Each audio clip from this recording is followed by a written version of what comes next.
बिस्मिल्लाहिर्रहमानिर्रहीम। आज के प्रोग्राम के साथ मैं हूं नुसुल्लाह मलिक। नाज़रीन, 2008 के इंतखाबात में पाकिस्तान तहरीक-ए-इंसाफ कामयाब हुई और अपने इत्तेहादियों के साथ इमरान खान साहब मुल्क के वज़ीर-ए-आज़म बने।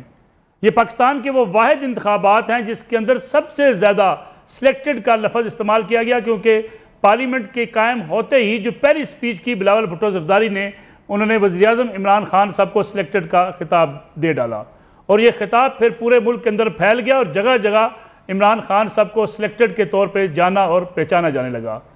अगर देखा जाए तो उस पूरी इंतखाबी मुहिम के दौरान भी इमरान खान साहब पर इल्ज़ाम लगा कि उनको इस्टेब्लिशमेंट की भरपूर हमायत हासिल है और वो लोग जो PMLN के टिकट्स ले रहे थे, पाकिस्तान पीपल्स पार्टी के इत्तेहादी बने हुए थे, उन्होंने भी अपने टिकट्स वापस कर दिए और पाकिस्तान तहरीक-ए-इंसाफ के अंदर शमूलियत इख्तियार कर ली। जनूबी पंजाब मास टूट कर जब PTI से आन मिला तब भी आवाज़ें उठी, तब भी इल्ज़ाम लगा कि इस वक्त इस्टेब्लिशमेंट इमरान खान साहब के साथ है, उन्हें मुकम्मल सपोर्ट कर रही है, जिसके नतीजे में इमरान खान इंतखाबात जीतने जा रहे हैं। फिर हुकूमत बनने के लिए भी जो आज़ाद अरकान थे, जिस तरीके से वो हुकूमत के साथ पंजाब में शामिल हुए और पंजाब में भी PTI की हुकूमत कायम हुई, उस पर भी जगह जगह सवालात उठाए गए। इमरान खान साहब के ऊपर बड़ी तनकीद यही थी कि इस्टेब्लिशमेंट उन्हें लेकर आई, उन्हें मुकम्मल तौर पर सपोर्ट किया गया। इंतखाबी मुहिम के दौरान भी जिस तरीके से खुलकर उन्हें हमायत मिली, उसकी पाकिस्तान की सियासी तारीख में बहुत कम ही मिसाल मिलती है। मुस्लिम लीग नवाज़ ने बारहा ये अपने जलसों में जगह जगह ये लफ्ज़ इस्तेमाल किया कि इमरान खान साहब इलेक्शन जीते नहीं हैं, उन्हें जितवाया गया है। गोया इमरान खान साहब इक़्तिदार में आए तो इस्टेब्लिशमेंट को ये इल्ज़ाम अपने ऊपर लेना पड़ा कि इमरान खान साहब इलेक्ट नहीं हुए बल्कि सिलेक्ट किए गए हैं। लेकिन इसके बावजूद इमरान खान साहब और इस्टेब्लिशमेंट एक पेज पर रहे, एक सफ़े पर होने की बातें मुसलसल की जाती रही। इक़्तिदार में आने के बाद पाकिस्तान की तारीख में पहली बार हुआ कि डायरेक्टर जनरल ISPR ने यह वाज़े तौर पर कहा कि अब मस्बत रिपोर्टिंग की पाकिस्तान को ज़रूरत है और हुकूमत को कुछ अर्सा दे दिया जाए ताकि हुकूमत काम बेहतर कर सके, मुल्क की मैशत को संभाल सके और ऐसी पॉलिसियाँ ला सके जिसके रिफॉर्म्स के नतीजे में मुल्क की मैशत बेहतर से बेहतर हो सकेगी। इसके साथ साथ ये भी कहा गया कि हुकूमत को वक्त दिया जाए और ये भी पाकिस्तान की तारीख में पहली बार हुआ कि हुकूमत को वक्त देने की बात की गई और ये कहा गया कि हुकूमत के ऊपर तनकीद करते हुए भी इस बात का ख्याल रखा जाए कि हुकूमत के रास्ते में ये तनकीद, हुकूमत के कामों के रास्ते में ये रुकावट ना बन जाए। और इस बात का इजहार बार बार शेख रशीद अहमद इमरान खान अपनी तकारीर में, प्रेस कॉन्फ्रेंस में मीडिया अरकान से बातचीत करते हुए ये कहते रहे कि हुकूमत और फौज एक पेज पर है। गोया फौज ने ऊपर यह भी इल्ज़ाम लिया कि हुकूमत जब बनी तब भी फौज के ऊपर इल्ज़ाम लगा कि इमरान खान को फौज इक़्तिदार में लेकर आई। जब हुकूमत ने अपना काम शुरू किया तो ये भी कहा गया कि हुकूमत उस वक्त तक की कायम है जब तक फौज उसका साथ देती रहेगी। फिर जिस तरीके से तनकीद हुई हुकूमत के ऊपर, हुकूमत को बार बार जब तनकीद का सामना करना पड़ा, इस्टेब्लिशमेंट डिफेंसिव हुई और कुछ कहा जाता है कि बार बार इमरान खान साहब की तवज्जो दिलाई गई गुड गवर्नेंस के ऊपर, करप्शन को रास्ते रोकने के लिए, पंजाब में गवर्नेंस को बेहतर करने के लिए, लेकिन इमरान खान इन सारी चीज़ों को नज़रअंदाज करते रहे। सिविल इंटेलिजेंस इदारों ने भी इमरान खान साहब को रिपोर्ट पेश की और बारहा उन्हें यह कहा गया कि पंजाब के अंदर जितनी बद इंतज़ामी है और जितनी पंजाब के अंदर करप्शन है, इसके बारे में तमाम रिपोर्ट्स वज़ीर-ए-आज़म की टेबल पर रखी गई, लेकिन वज़ीर-ए-आज़म ने यह कहकर नज़रअंदाज कर दिया कि इतनी ज़्यादा करप्शन नहीं है। गोया हुकूमत को हर तरह से मुकम्मल तौर पर तमाम इदारों की सपोर्ट हासिल रही, लेकिन जब इमरान खान साहब को अदम एतमाद का सामना करना पड़ा, जब उनके इत्तेहादी उनका साथ छोड़ गए, तो फिर इमरान खान साहब इस्टेब्लिशमेंट से भी नाराज़ नजर आए।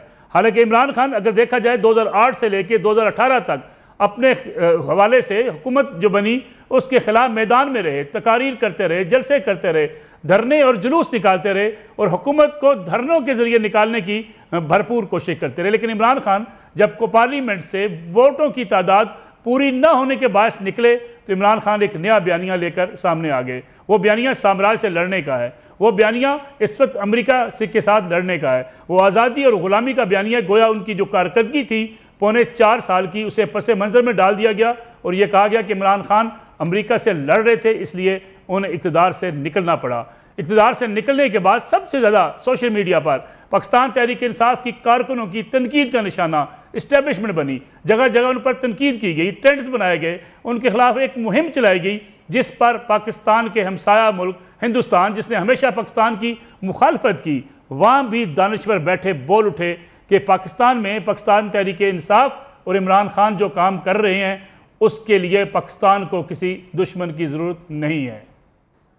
आज यही आवाज़ें उठ रही हैं कि इस्टेब्लिशमेंट जिस इमरान खान को लेकर आई, जिसको सपोर्ट किया, जिसकी हुकूमत को मुकम्मल सपोर्ट किया, आज उसी के हामी आज सबसे ज़्यादा कौमी सलामती के इदारे को तनकीद का निशाना बना रहे हैं। सोचने का मकाम है इमरान खान साहब के लिए, उनके उन कारकुनान के लिए, उनके उन हमायतियों के लिए कि सियासी लड़ाई के अंदर इस्टेब्लिशमेंट को जिस तरीके से इन्वॉल्व किया जा रहा है, जिस तरीके से तनकीद की जा रही है, आप अपने इत्तेहादियों को साथ ना रख पाए, आप अपने नंबर्स पूरे ना कर सके, आप पार्लियामेंट के अंदर अपनी तादाद जो बर्तरी की तादाद थी उसे खो बैठे, लेकिन तनकीद का निशाना इस वक्त इस्टेब्लिशमेंट को बनाया जा रहा है। क्या ये इमरान खान साहब का बयानिया मुल्क के लिए कितना नुकसानदेह हो सकता है, इस पर भी अगले किसी प्रोग्राम में बात करेंगे। लेकिन आज बात होगी पाकिस्तान के अंदर मैशत के हवाले से। पेट्रोलियम मसनूआत की कीमतें बढ़ाने की बातें हो रही हैं, बिजली के निर्ख बढ़ रहे हैं और हुकूमत जाने के बाद भी जो मुश्किलात थी महंगाई की, वो भी एक चैलेंज बनी हुई हैं। मिफ्ताह इस्माइल साहब अमेरिका के दौरे पर हैं, IMF से बातचीत हो रही है। क्या ये बातचीत पाकिस्तान के इस मुश्किल सूरत हाल से निकालने का बायस बन सकती है और पाकिस्तान को आने वाले दिनों में किन मुश्किलात का, किस महंगाई का सामना करना पड़ेगा, ये भी आज के प्रोग्राम का मौजू होगा। और प्रोग्राम के आखिरी सेगमेंट में बात करेंगे पंजाब के वज़ीर आला का हल्फ कब और कैसे होगा, कानूनी रुकावटें कैसे दूर होंगी। एक ब्रेक के बाद वापस आएंगे। मुल्क के मुमताज़ माहिर मईशत डॉक्टर सलमान शाह साहब, साबिक वज़ीर ख़जाना, हमारे साथ मौजूद होंगे। उनसे पूछेंगे मईशत का हाल और प्रोग्राम के आखिरी सेगमेंट में बात करेंगे पंजाब में वज़ीर आला के हल्फ के हवाले से कि ये होगा तो कैसे होगा। प्रोग्राम एक बार फिर खुश आमदेद। मुल्क की मैशत के हवाले से हमारे साथ बातचीत करने के लिए मौजूद हैं डॉक्टर सलमान शाह साहब, साबिक वज़ीर ख़जाना है। डॉक्टर साहब बहुत बहुत शुक्रिया प्रोग्राम में वक्त देने का। डॉक्टर साहब ये बताइएगा कि इस वक्त हालात क्या हैं। मिफ्ताह इस्माइल साहब वाशिंगटन के दौरे पर हैं, क्या उम्मीद की जा सकती है कि IMF हमें मुकम्मल सपोर्ट देंगे, कोई एक्सपेक्टेड जो है हमारी उसके ऊपर पूरा उतरेंगे? फिर साथ ये भी बताइएगा इस वक्त बिजली और पेट्रोलियम के निर्ख बढ़ाने की बातें हो रही हैं, ये कितना बड़ा चैलेंज है हुकूमत के लिए?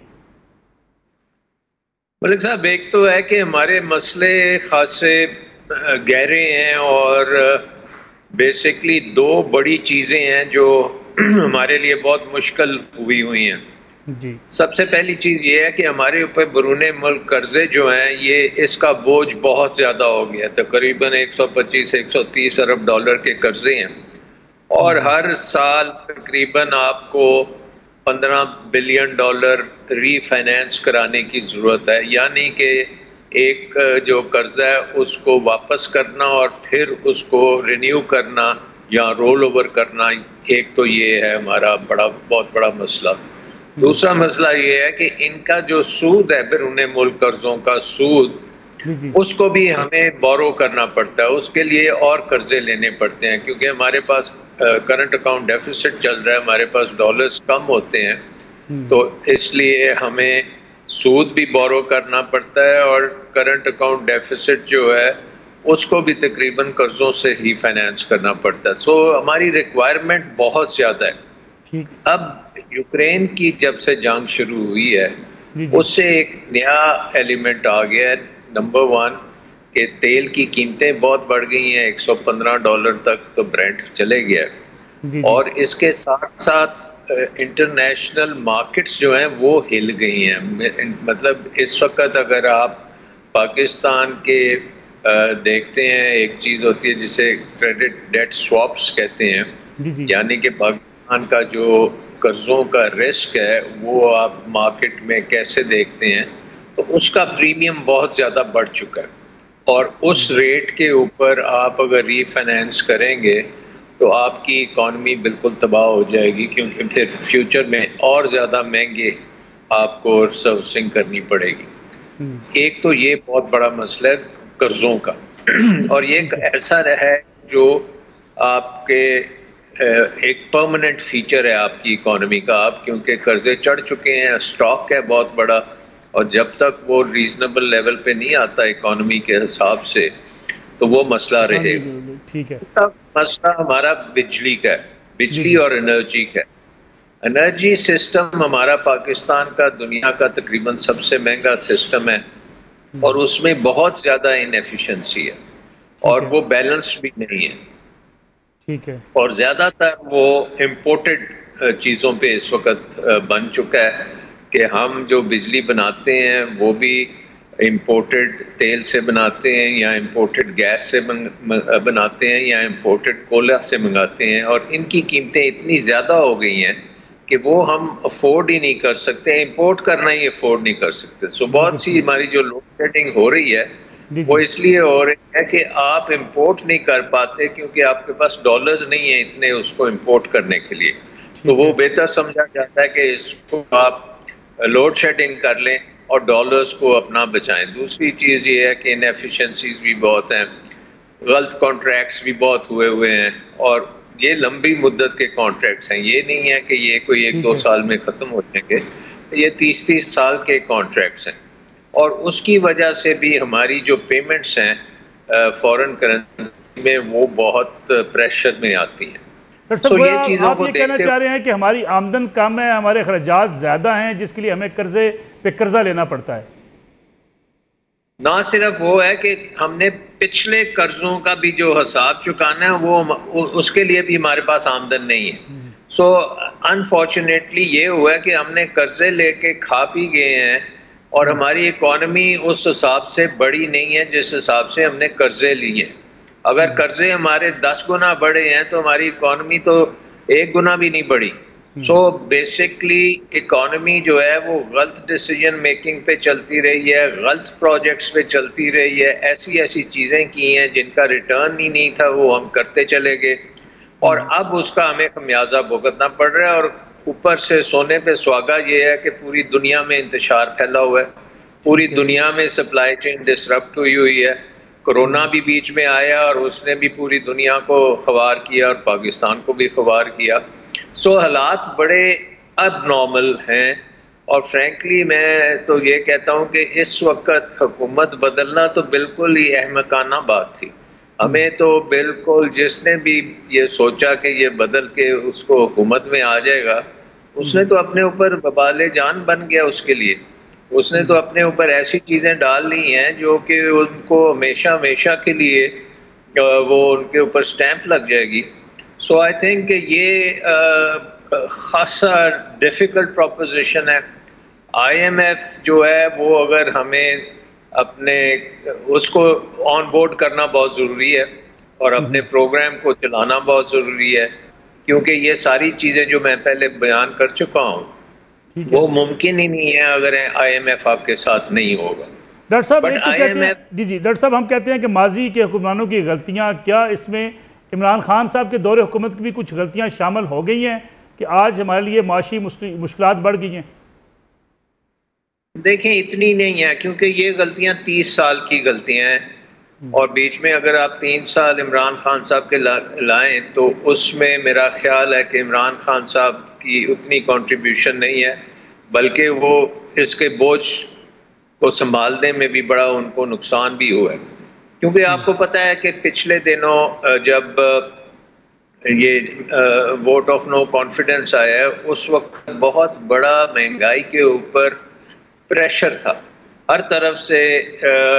उस वक्त की ऑपोजिशन ने नाअहल हुकूमत है, नकम्मी हुकूमत है और इन्फ्लेशन की वो बात कर रहे थे। और जब वो ऑयल प्राइसेस को फ्रीज किया गया इमरान खान साहब ने, तो बिलावल भुट्टो साहब ने कहा कि ये हमारी वजह से इन्होंने किया क्योंकि हमने प्रेशर डाला था। सो अब ये है कि अब ये जब जाके करेंगे तो प्रेशर जाहिर है कि पड़ेगा कि जी अब आप क्यों ये कर रहे हैं। सो आई थिंक कि वो इकोनॉमिक्स जो है ना पाकिस्तान की, वो सियासत की वजह से खासी डिरेल हो चुकी है और आपको ज़रूरत इस बात की है कि आपको बड़े टफ काम करने पड़ेंगे। और IMF एक्चुअली आपको रिलीफ कैसे दे सकती है जब आपने सस्ती बिजली बेचनी है और महंगी कीमत पे वो बनानी है, तो IMF इसमें क्या कर सकती है? वो तो कहेंगे कि जी यहाँ बनाए ही ना, तो यहाँ अगर बनानी है तो कम से कम पूरी कीमत रिकवर करें। डॉक्टर साहब क्या अगर हम पॉसिबल है इस वक्त हमें चीन से, सऊदीया से या IMF से जो सपोर्ट की बात की जा रही है, हमें मदद मिल पाएगी, कुछ ऑक्सीजन मिलेगी इकानमी को संभालने के लिए? आई थिंक जो सिग्नल चीन से आ रहे हैं वो तो ये कह रहे हैं कि जी जब तक आप IMF का प्रोग्राम नहीं करेंगे तो चीन भी उस तरफ देख रहा है कि IMF प्रोग्राम ज़रूरी है, क्योंकि चीन भी एक किस्म का कमर्शियल तरीके से चीज़ों को देख रहा है और वो चाहता है कि आप ये मुश्किल जो आपने कड़वी गोली लेनी है वो आप ले लें और फ्री लंच नहीं देगा, बट आपकी वो सपोर्ट ज़रूर करेगा क्योंकि हमारा पुराना दोस्त है। लेकिन वो आपको जिसको कहते हैं ना कि मुफ्त की चीज़ कोई नहीं देगा। सिमिलरली सऊदी अरेबिया हमारा बहुत पुराना दोस्त है, हमेशा उन्होंने हमारी सपोर्ट भी की है और मुझे उम्मीद है कि वो अब हमें जो हमेशा करते हैं कि तेल हम जब खरीदते हैं उसकी डिफर्ड पेमेंट्स के ऊपर हमारे से कोई अरेंजमेंट करें तो उससे हमें बड़ा रिलीफ मिल सकता है, क्योंकि इमीडिएटली हमारे ज़र मुबादला पे वो फिर प्रेशर नहीं आएगा और ये रुपए की जो गिरावट है उसमें स्टेबिलिटी आने का चांस है। डॉक्टर साहब गुज़श्ता 3 सालों के अंदर गुज़श्ता 3 सालों के अंदर हम अपने ठीक है अखराजात को कंट्रोल कर नहीं सकते थे, लेकिन हमने इकानमी को बेहतर क्यों नहीं किया, अपनी अर्निंग्स अपने रेवेन्यू को क्यों नहीं बढ़ाया? देखिए हमारा जो IMF का प्रोग्राम था उसमें ज़्यादातर अहदाफ जो हैं वो मीट हो चुके थे। प्राइमरी डेफिसिट का जो था बहुत क्रिटिकल, उसको भी मीट किया था। अब आके क्योंकि यूक्रेन की वजह से हमारा इंपोर्ट बिल सडनली बढ़ा है, क्योंकि ज़्यादातर हमारे इंपोर्ट्स में एनर्जी इंपोर्ट्स हैं और अगर आप अपना करंट अकाउंट डेफिसिट देखते हैं उसमें जो इजाफा हुआ है वो तकरीबन 90% जो है वो एनर्जी की वजह से इजाफा हुआ है। सो ये पिछले 6 महीने में खासा नुकसान हुआ है यूक्रेन की वजह से। उससे पहले अगर आप देखें तो IMF प्रोग्राम ऑन ट्रैक था और बल्कि ये लास्ट रिव्यू में वो अप्रूव भी हो गया था। उसके बाद जब हुकूमत चेंज हुई है तो अब दोबारा से आपको करना पड़ रहा है। सो हमें ये देखना है कि हम जो मुशर्रफ साहब के ज़माने में आपको याद है कि एक कानून पास हुआ था fiscal responsibility and debt limitation act, जो पार्लियामेंट ने उसको अप्रूव किया था। उसके नीचे आपने अपने कर्जों पे काबू रखना था।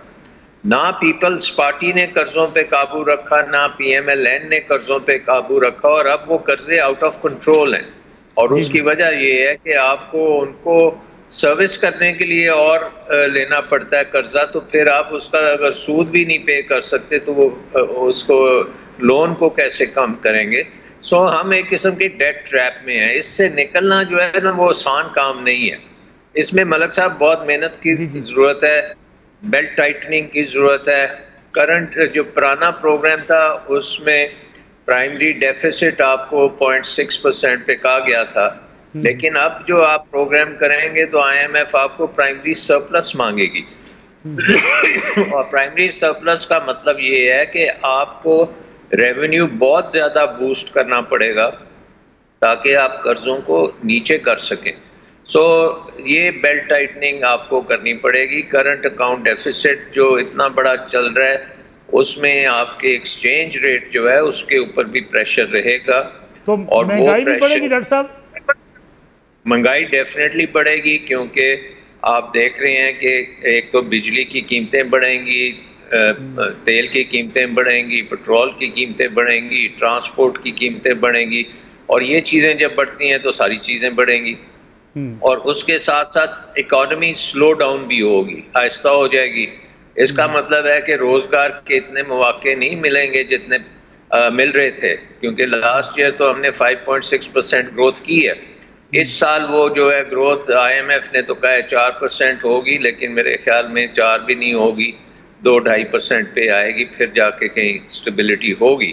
सो आई थिंक मुश्किल हालात हैं और इसमें अगर इसके ऊपर सियासत ज़्यादा हुई तो फिर और मुश्किल हो जाएंगे, हुकूमत के लिए मुश्किल हो जाएंगे, क्योंकि ये अवाम को साथ लेके चलना बड़ा ज़रूरी है इस प्रोग्राम में।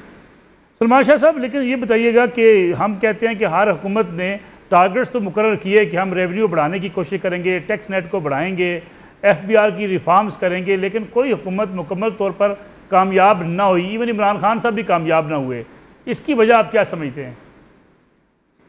देखिए हमारा जो FBR है वो बहुत मेजर रिफॉर्म्स मांगता है। उसका एक तो ट्रस्ट लेवल बड़ा कम है, बिजनेस कम्युनिटी FBR के साथ ताउन भी नहीं करती और FBR वाले बिजनेस कम्युनिटी से ताउन नहीं करते, एक मिसट्रस्ट है उसमें। फिर ये है कि बड़ा मुश्किल निज़ाम है, आपने ऐसे ऐसे इसमें डॉक्यूमेंटेशन के तरीके बनाए हुए हैं कि बवाले जान बन जाता है बिजनेस कम्युनिटी के लिए इसको करना। फिर सेल्स टैक्स है, इनकम टैक्स है, बहुत से टैक्सेस हैं जो लोग नेट में आ जाते हैं उनके ऊपर तो टैक्सेस का भरमार होती है, जो नहीं होते उनको कुछ भी नहीं देना पड़ता।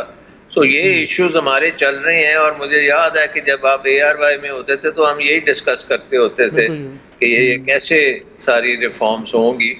तो अनफॉर्चुनेटली बहुत मुश्किल काम है, 30 साल से ये काम नहीं हुआ और इसके लिए बहुत ज़्यादा पॉलिटिकल विल चाहिए और अक्ल बहुत चाहिए, सिंप्लीफिकेशन बहुत चाहिए। FBR में अगर आप सिंप्लीफाई करें और टैक्स रेट्स को कुछ थोड़ा सा कम करें और लोगों को नेट में ज़्यादा से ज़्यादा लाएं, हालांकि PTI ने खासे लोगों को नेट में लाए हैं लेकिन उतने नहीं है जितने पाकिस्तान में पोटेंशियल है नेट में लाने का, तो उसके लिए आपको सिंप्लीफिकेशन वगैरह करनी पड़ेगी। लेकिन ये इतना आसान काम नहीं है, इसमें बहुत फोकस के साथ काम करना पड़ेगा और रिफॉर्म्स करनी पड़ेंगी। लेकिन पाकिस्तान का ओवरऑल, क्योंकि इसमें पेंडेमिक में पाकिस्तान ने अपनी प्रोडक्शन को ख़राब नहीं होने दिया, वैल्यू चेन्स पाकिस्तान की सप्लाई चेन्स चलती रही हैं। इस वक्त एक मौका भी है कि अगर हम अपनी स्टेबिलिटी थोड़ी बहुत कर लेते हैं तो पाकिस्तान फिर अर्ली रिवाइवल भी हो सकता है, हम जल्दी अपने आप को रिवाइव भी कर सकते हैं। सो ये डिपेंड करेगा कि अब एक तो IMF का प्रोग्राम हमें क्या मिलता है और उसके बाद फिर हम कितनी तेज़ी से अपनी रिफॉर्म्स कर सकते हैं। बहुत बहुत शुक्रिया डॉक्टर सलमान शाह साहब प्रोग्राम में वक्त देने का। एक प्रोग्राम में एक ब्रेक का वक्त हुआ है, ब्रेक से वापस आएंगे। पंजाब में वज़ीर आला पंजाब का हलफ अभी तक लटका हुआ है, रास्ता क्या है, कानूनी तरीके से कैसे ये हल्फ हो सकेगा और रुकावटें उसमें क्या हैं, इसमें बात करेंगे। हमारे साथ मौजूद होंगे साबिक़ अटॉर्नी जनरल ऑफ पाकिस्तान जनाब इरफान कादर साहब, उनसे पूछेंगे कि पंजाब की सूरत हाल अब किस तरफ बढ़ती हुई दिखाई देती है।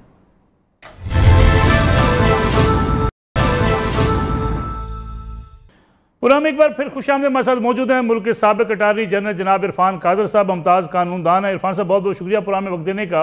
इरफान साहब, बेशतर इस तरफ कि हम पंजाब की तरफ बढ़ें जहाँ 7 रोज़ हुए वज़ीर आला पंजाब का हलफ नहीं हो सका, मैं आपसे ये भी जानना चाहूँगा कि जिस तरीके से इमरान खान साहब मुतालबा कर रहे हैं, जो एक साइफर्ड जो टेलीग्राफ मौसूल हुई हुकूमत को, जिसके बारे में इमरान खान साहब का बयानिया ये है कि उनकी हुकूमत अमरीकी साजिश के ज़रिए हटाई गई, उसे खुली समाअत का मुतालबा कर रहे हैं इमरान खान सुप्रीम कोर्ट में। नेशनल सिक्योरिटी कमेटी की एलामिया को, प्रेस रिलीज को मुस्तरद कर चुके हैं और चाहते हैं कि सुप्रीम कोर्ट समाअत करे। क्या ये मुतालबा दुरुस्त है, समाअत हो सकती है?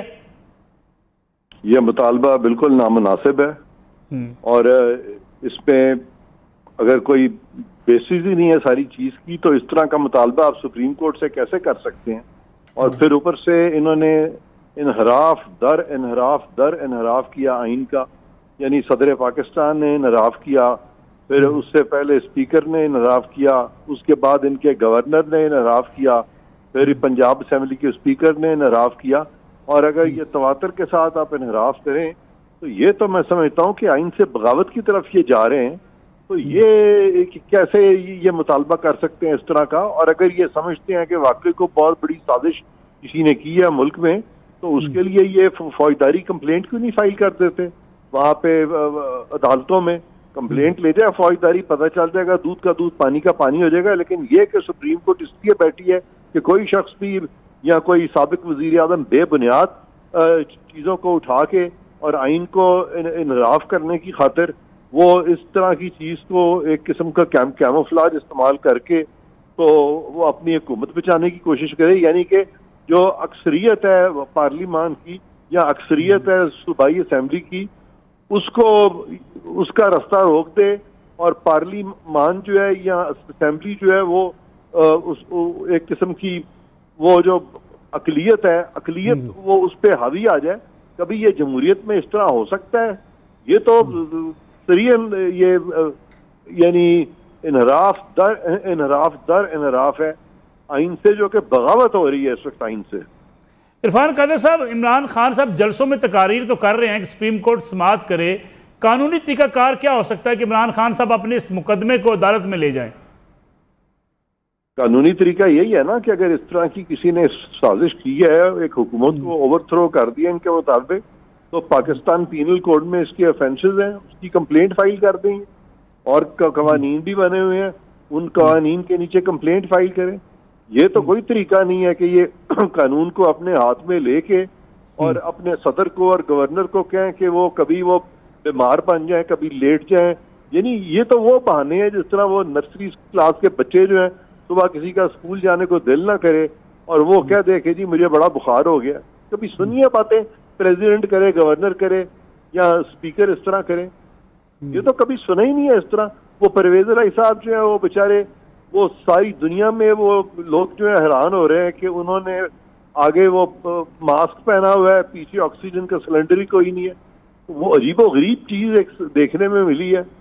ये इस तरह की चीजें एक इतने बड़े लेवल पे president of Pakistan, speaker of the assembly, governor of the province, I mean इस तरह की चीजें तो इतने खुलेआम हो रही हैं कि, और फिर दूसरी बात यह कि आपकी फौज जो है वो भी खराब है, आपकी अदालतें भी खराब हैं, हर कोई जो है, आपकी सारी पार्लियामान की अक्सरियत भी खराब है, सारे मिलके साजिश कर रहे हैं और ये जो चंद थोड़ा सा टोला रह गया है, ये सिर्फ मुहिब वतन ये है। इस तरह की अगर ये नैरेटिव बिल्ड कर रहे हैं तो फिर मैं समझता हूँ कि ये किसको बेवकूफ़ बना रहे हैं। ये तो मैं समझता हूँ कि इस वक्त जो मौजूदा वज़ीर आला हैं या वज़ीर आज़म हैं, उनको चाहिए कि सदर और वज़ीर आज़म कि इस वक्त जितना इनका स्टाफ है वहाँ से विड्रॉ कर लिया जाए, इनके पर्क्स जो हैं इस वक्त रोक दिए जाएं, क्योंकि ये पर्क्स और ये सारा स्टाफ इनको इसलिए मिलता है कि ये आइन के मुताबिक फंक्शन करें।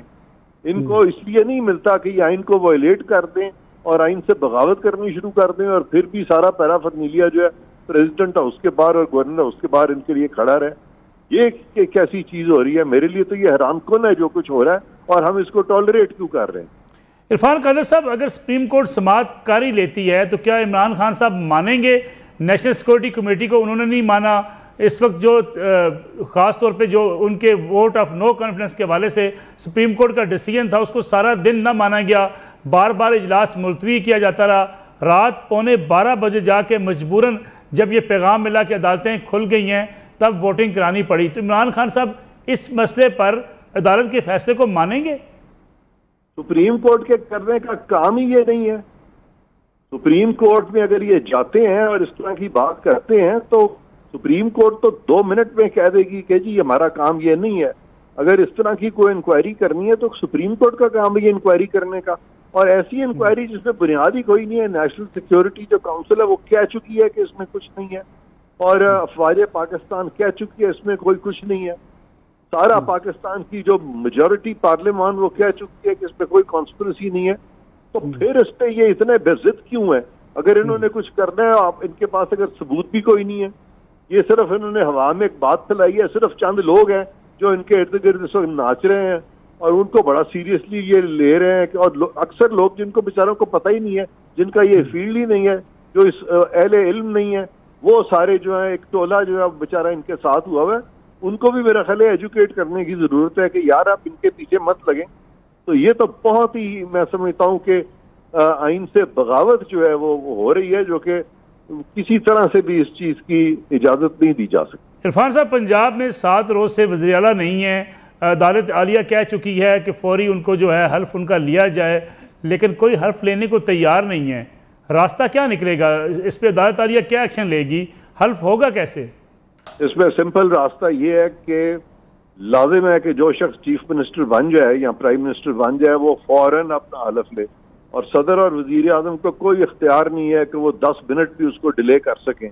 और यहाँ पे इतने दिन हो गए, उनको चाहिए कि वो असेंबली के सामने जाएं और सारी कौम के सामने रेडियो, टेलीविजन और जितना भी नशरियाती इदारे हैं और असेंबली के सारे मेंबरान सामने बिठाएं और हलफ उठा लें और बताएं कि इसलिए हलफ ले रहे हैं कि हम ये नहीं कर सकते कि आईनी हुकूमत अगर एक आई है तो उसको हम काम से रोक दें। पाकिस्तान में ये नहीं हो सकता कि हुकूमत फंक्शन ही ना करे इस तरह से, जो कि मेजॉरिटी से वजीर आला को बनाए या वजीर आजम बनाए, उन्होंने फंक्शन करना है। वो अपने काम जो है फराइज मनसबी को 1 सेकंड के लिए भी नहीं रोक सकते।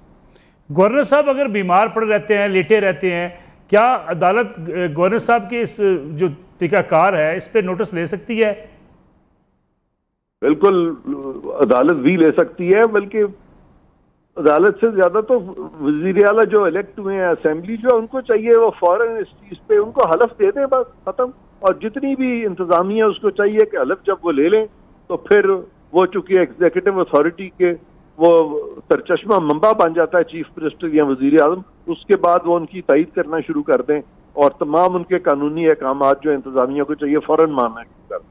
इरफान साहब, ये जो मामला मरकज से चला सूबे पंजाब तक आ गया, इसके आप आइनी और सियासी क्या असरात देखेंगे मुस्तकबिल के हवाले से? देखें, यहाँ पे एक अजीब तरीका निकला है कि वो आपको याद होगा ये लॉयर मूवमेंट इफ्तिखार चौधरी साहब की चली थी, उसमें बहुत आइन से इनहराफ हुआ, लेकिन अल्लाह का शुक्र है कि चंद आवाजें ऐसी थी जिनमें आसमा जंगीर मरूमा भी थी, छोटी सी आवाज मेरी भी थी। हम सब ने इतना इस चीज पे तनकीद की कि उन्होंने इनहराफ तो किया लेकिन उन्होंने बगावत नहीं की, उनको बहुत सारी चीजें फिर माननी पड़ी। लेकिन यहाँ पे जो है अब तो ये बगावत की तरफ जा रहे हैं। बगावत की तरफ मैं समझता हूँ कि ये नहीं जाना चाहिए, इस चीज से हमें रोकना चाहिए, क्योंकि अगर हर कुव्वत जो है पाकिस्तान में ये करना शुरू करेगी तो फिर हम मुल्क को एनार्की की तरफ ले जाएंगे। और इस चीज की मैं समझता हूँ कि हमको किसी को इजाजत किसी फर्द वाहिद को या किसी मखसूस पार्टी को नहीं देनी चाहिए कि वो बगावत कर दे आइन से। इरफान खान साहब, बहुत बहुत शुक्रिया प्रोग्राम में उतरने का। नाज़रीन, प्रोग्राम का वक्त ख़त्म हो गया। कल इंशाअल्लाह आपकी खिदमत में दोबारा हाज़िर होंगे। इजाज़त दीजिए, अल्लाह हाफ़िज़।